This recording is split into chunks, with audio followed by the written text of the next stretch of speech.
the kind of advocacy we're talking about, how do you make things change that really annoy you, cheese you off, that deny you your rights? We're going to talk about how you can do that at different levels. Advocacy is described as doing something active, speaking, acting, and standing with people around their issues and concerns. So an advocate is someone who stands alongside and supports and gives extra strength to the voice of someone who has been marginalised or disadvantaged. It's about taking their side. A lot of people, when someone brings an advocate along with them, get really annoyed, some of the service providers, because they think that you're there as an advocate to mediate and sort things out and find compromise. An advocate's there to help take the side of the person that they are supporting. So they do take sides. They take your side. If you've got an issue, you're using an advocate. An advocate's there to take your side, not to play middleman and try and sort things out. Doesn't mean you don't try and sort things out, but they do it with you speaking for yourself and giving strength to your voice if you can't speak. Or if people aren't listening to you sometimes, that's more the problem. It's about justice, about making sure that people get equal and fair go. There's lots of things we want to change, or lots of things we want to do, but advocates are primarily about helping people with injustice, with breaches of their human rights. Have you talked about human rights and what they are? Yeah. Good, so you know all those. And so advocacy helps people pursue their human rights. It helps them to pursue and represent their interests and their needs to people who have a responsibility to provide. It might be government. I was just talking to Maddie, is it? Madison? Madeline, sorry. Yep. Madeline Please was just don't call me involved Maddie. in a big campaign to save a disability studies course that she's involved in. Got 2,000 signatures, so she's been using some of these strategies to make sure that the interests of people with disabilities are protected by ensuring that there are people trained properly in the sociology and the history and everything else of disability, so that they can come out and do their work better with a decent education. Because some people think that empowerment means you don't need an advocate. In my experience, whenever you've got an issue, if it's with the principal of the school, if it's with the boss at work, if it's the manager of the services that you use, there's always more power on their side of the table than there is on your side. When you bring an advocate, it just means that you balance things up. It's like staff. If they have a problem with management, they bring someone from the union. That's their advocate. So advocacy is usually about a focus on major issues of discrimination, and it's about vigour of action. You know, you get serious, you take action. You don't just write a letter and hope things will change. You will pursue all your rights and use different methods, and we'll talk about some of those. Advocates talk about the potential cost to the advocate. Yeah, sometimes you'll be made to feel bad because you'll be attacked for, standing up for someone. Advocacy is about it says fidelity, keeping going, don't give up, be persistent. A lot of things won't change if you give up when you try once and the boss stops you or knocks you back or something like that. Or wherever you are, if you stop at the first hurdle and don't keep going, then you'll never change anything because people know they can stop you. You need to be conscious of the fact that sometimes you advocate for some things that might not be good for other people. For instance, vision impaired people advocated very strongly for tactile surfaces on the roads. Have you seen those at the lights and crossings?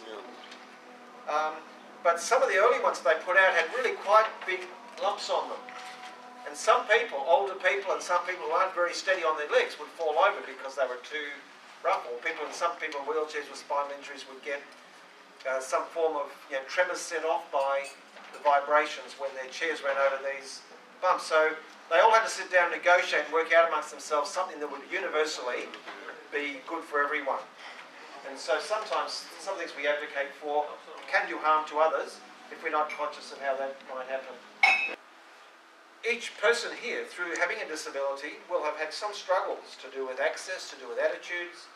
And so when you're going to make a difference, it's about knowing what it is that you've experienced. What was that? Life? Same thing. Yep. Yeah. This applies to everyone. Disability is not the only issue that people have in life. There's lots of other issues that other people experience. But the model we're talking about around advocacy is the same. If we start with, well, what my needs are, what are my concerns, what is it that I need to change so that I can have a decent life? And then I find other people that have the same issues. And that's really important. So when you come here together and you start talking and meeting other people that have probably come across some of the same issues, you can start deciding how you might work together. Who else has the same needs? How can I get solidarity and support to tackle this issue? It is really, really hard making complaints by yourself and fighting the system by yourself. Lots of people try and give up because it's really, really hard. The system is strong, it's powerful, and it doesn't want to change, and one person by themselves, even when the law says you have rights, it's often hard to make sure that that actually works for you. So when you work together, you get strength, you get support, and you can get a bit more fired up and feel a bit more confident that, you know, it's not just you that's got this issue. And finally, it's about trying to fix the problem for everyone.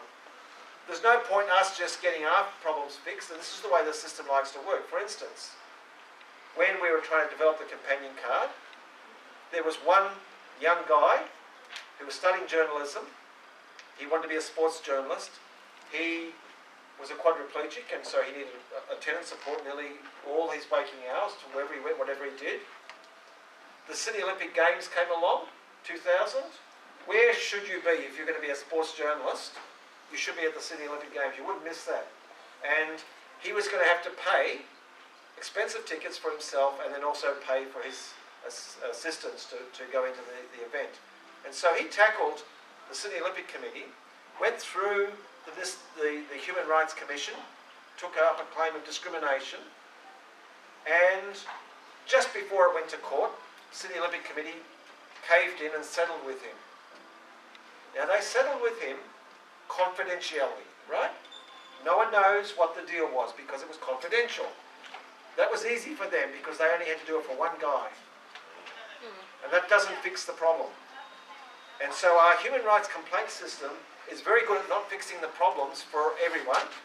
It's okay at fixing the problems for individuals if they have the guts and the time and the energy to pursue it right to the end. And so this process of working with other people and doing things together with support and making sure the problem gets fixed for everyone is a really important process in changing things so that we don't have to keep advocating one by one for every issue, person by person. People get funny ideas about not giving up anything. You know, there are people that manage the cinemas. They said they could not cope with the idea that someone came into the cinema, sat there and watched a movie and wasn't paying for it.